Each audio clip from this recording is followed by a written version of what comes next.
तो जैसा कि पिछले एपिसोड में हमने देखा कि फैंग यू यिन को पिक करने के लिए एयरपोर्ट पर गया था, जिसके बाद यू यिन और फैंग एक दूसरे के साथ मिल ही रहे होते हैं कि तभी वहां पर सन चाओ भी आ जाता है। यहाँ पर सन चाओ को ये मालूम नहीं होता कि फैंग कौन है। वो तो फैंग को एक नॉर्मल स्कूल का स्टूडेंट समझ रहा था और उसके साथ बड़े ही एटीट्यूड के साथ बात कर रहा था। तभी वहाँ पर यू यिन का ब्रदर जू गैंग भी आ जाता है और वो फैंग को ब्रदर इन लॉ कहकर बुलाता है। तो ये सुनकर सन चाओ बहुत ही ज्यादा शॉक हो जाता है और फिर यू यिन का ब्रदर सन चाओ के साथ फैंग को इंट्रोड्यूस करवाता है और कहता है कि ये हमारी बेस सिटी ऑफ जियांगनान के जिगजियान मार्शल हॉल का न्यू इंस्पेक्टर है और ये मेरी सिस्टर का होने वाला हस्बैंड भी है। तो ये सुनकर सन चाओ को बहुत ही बड़ा झटका लगता है और वो अपने पैरों पर खड़ा भी नहीं हो पाता और पीछे की तरफ गिर जाता है।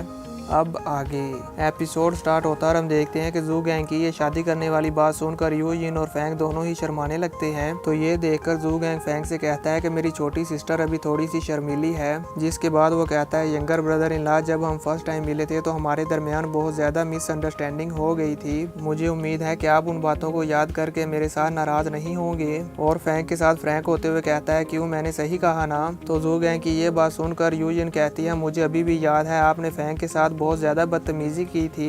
तो ये सुनकर जू गैंग शर्मिंदा होते हुए कहता है sister younger brother in law आपको पिक करने के लिए आए हैं, आप जल्दी करें और इनके साथ घर चली जाएं। जिसके बाद वो कहता है यंगर ब्रदर इन लॉ आपकी कार कहाँ पर है। ये सुनकर जू गैंग के चेहरे पर स्माइल आ जाती है, यानी कि उसे ऐसा लग रहा था जैसे कि फैंग के पास कोई कार ही नहीं है, वो यहाँ पर ऐसे ही यू यिन को पिक करने के लिए आ गया। तभी फैंग अपनी कम्युनिकेशन वॉइस से अपने स्मार्ट फाइटर जेट को कहता है नंबर 1। तो दोस्तों अब हमें यहाँ से फैंग के स्मार्ट फाइटर जेट का नाम भी मालूम हो जाता है कि फैंग ने अपने फाइटर जेट का नेम नंबर 1 रखा है। जू गैंग फैंग को अपनी कम्युनिकेशन वॉच को जो नंबर 1 कहते हुए देखकर सन चाओ से कहता है मेरे यंगर ब्रदर इन लॉ के पास बहुत अच्छी कार है। अभी वो ये कह ही रहा होता है कि तभी वहाँ पर जमीन हिलने लगती है, मानो कि जैसे भूकंप आ गया हो। तो ये देखकर वो सभी ऊपर की तरफ देखते हैं तो वहाँ ऊपर फैंग का स्मार्ट फाइटर जेट आ गया होता है। उस फाइटर जेट को देखकर जू गैंग और सन चाओ बहुत ही ज्यादा शॉक हो जाते हैं और उन दोनों के मुंह खुले के खुले ही रह जाते हैं और वो दोनों कहते हैं ये तो।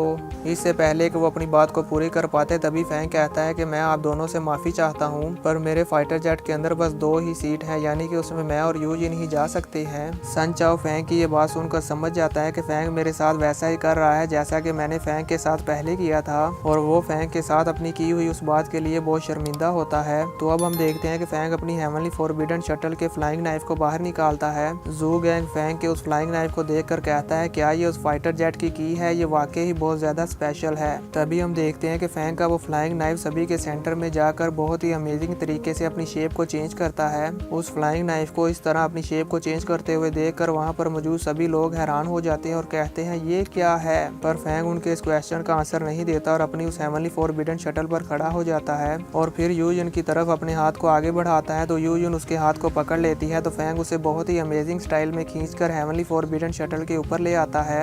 जिसके बाद फैंग और you yin heavenly forbidden shuttle के ऊपर स्टैंड होकर ऊपर फाइटर जेट में चले जाते हैं। तो जू गैंग उस फाइटर जेट को देखकर कहता है ओ माय गॉड, ये तो किंग लेवल का इंटेलिजेंट फाइटर जेट है। फिर वो उस फाइटर जेट की प्राइस का अंदाजा लगाते हुए कहता है कि अगर हमारी पूरी जू फैमिली अपने सारे पैसों को इकट्ठा भी कर लें तब भी हम ये किंग लेवल का स्मार्ट फाइटर जेट बाय नहीं कर सकते। और वो अपना सर पकड़ते हुए कहता है कि मेरा यंगर ब्रदर इन लॉ तो मेरी सोच से भी ज्यादा अमीर है। तभी वो सन चाओ की तरफ देखता है तो सन चाओ अभी भी फैंग के उस फाइटर जेट को देख रहा होता है। तो ये देखकर जू गैंग सन चाओ से कहता है कि मैं तुम्हें एडवाइस देना चाहूंगा कि अब तुम यू यिन को हासिल करने के लिए गिव अप कर दो, क्योंकि मेरे ब्रदर इन लॉ फैंग के होते हुए तुम यू यिन को हासिल नहीं कर पाओगे। अब अगर तुमने मेरी सिस्टर को परेशान करने की कोशिश की तो फिर तो तुम्हें तुम्हारा गॉड ऑफ वार फादर भी नहीं बचा पाएगा।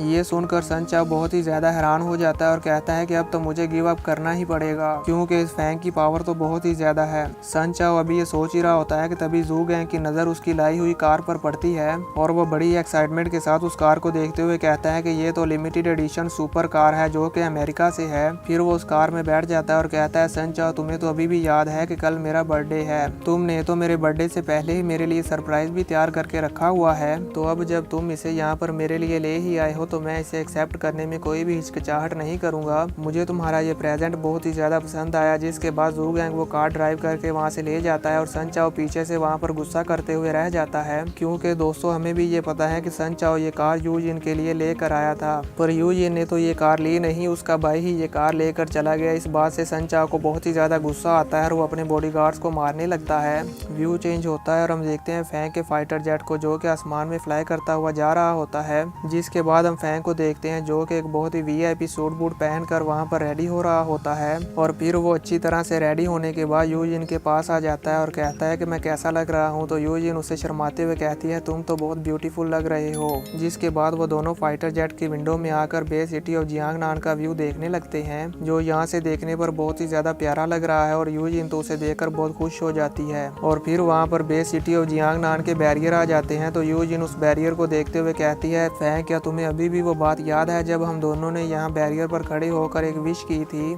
तो फैंग उसे कहता है हाँ मुझे याद है, मैं वो दिन कैसे भूल सकता हूँ। वो दिन मेरी ज़िंदगी का सबसे अच्छा दिन था और उस दिन मैंने अपना सेमीफाइनल का एग्ज़ाम पास किया था, यानी कि मैं वॉरियर बनने के लिए क्वालिफाइड हो गया था। तो यूजिन उसे कहती है हाँ तुमने सही कहा और हम दोनों ने ये नहीं सोचा था कि तुम एक साल में इतने ज़्यादा हायर पोजीशन पर चले जाओगे। यूजिन फैंग को उस दिन की हुई बातों के बारे में बता रही होती है, पर हम देखते हैं कि फैंग यूजिन को बहुत प्यार से देख रहा होता है। जैसे ही यूजिन फैंग को देखती है कि वो मुझे इस तरह से देख रहा है तो वो शर्मा जाती है। और इसी के साथ ये एपिसोड यहीं पर ख़त्म